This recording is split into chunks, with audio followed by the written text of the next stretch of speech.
Two twin brothers with superpowers, one good, one evil, and an epic conflict that rages between them. We picked this story up years later after the fact. You've got to see it to understand. This is Sylvester Stallone, 2022 Samaritan.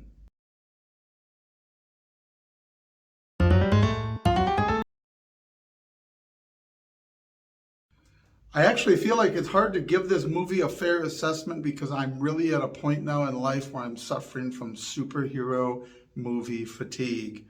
Not because I'm tired of the genre, I love the genre, but I'm so epically tired of everything since The Watchmen has to be The Watchmen. The comic book changed the industry for sure, but it took a long time to get where we're at. The film brought it to the big screen in 2009.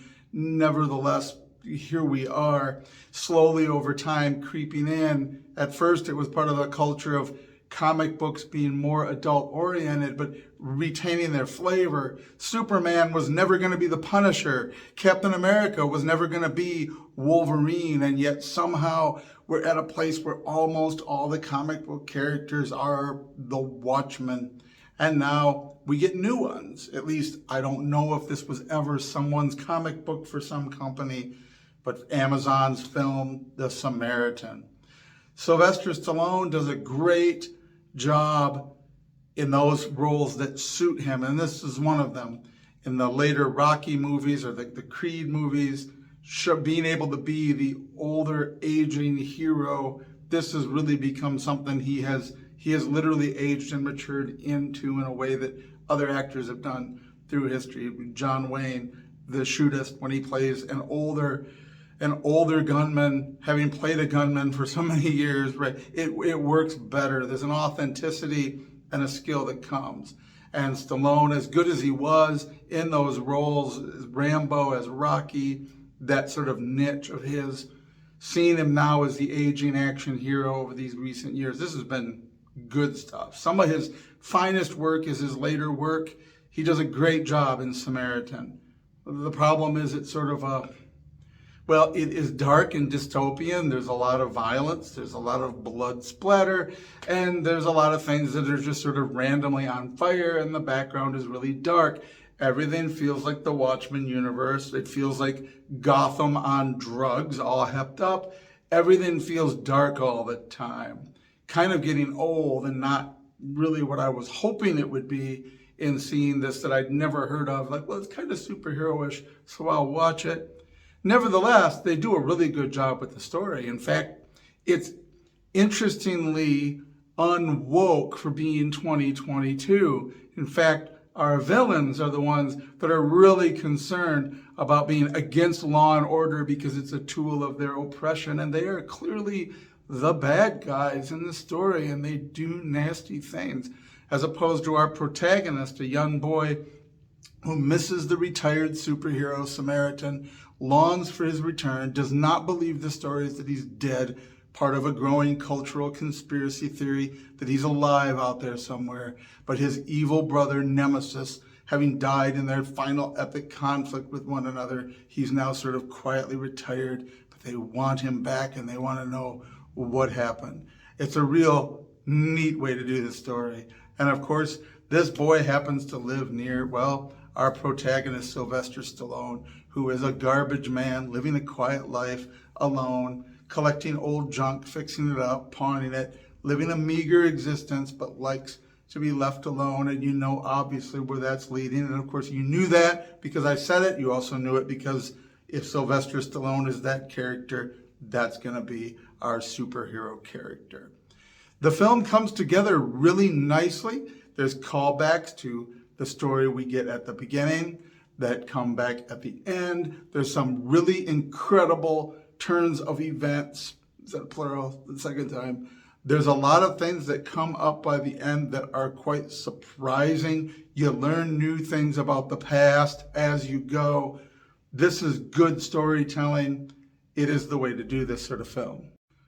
I do feel like they were aware that the 3-hour almost epic superhero movie is becoming a little much, because at the beginning we get a quick synopsis, and I say quick, it tells us the whole story from all those years before without showing us much at all except clips in a background sequence.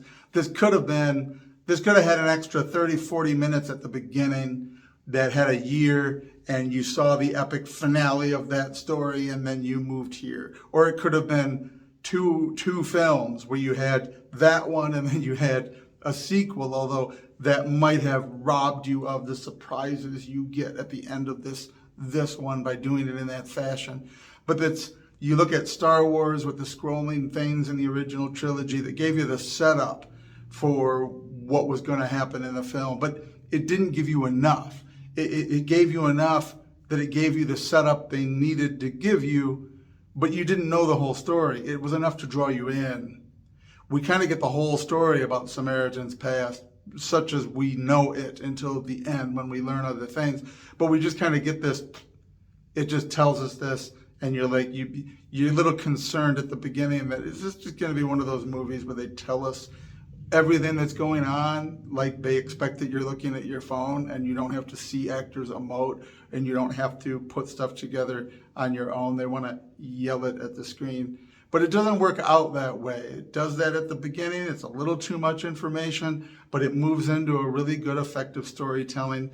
The only thing that I felt kept it from being a great movie is that it was just too much of that same dark, gritty, blood-splattery genre where everything's randomly on fire in the background until the big fire is set on purpose near the end, and it's just too much. I would love to see at some point, well, they would ruin it to make it now. It would be even more woke than it already was, but something like The Greatest American Hero, or even something like campy 60s Batman, something positive and lighthearted, something good. And what was always good about the Flash comic book in the years that I read it, that it was very positive and optimistic, and they never gave us that Flash on the show, for example. Always brooding, sad, tragic, like everybody's trying to be the Watchmen.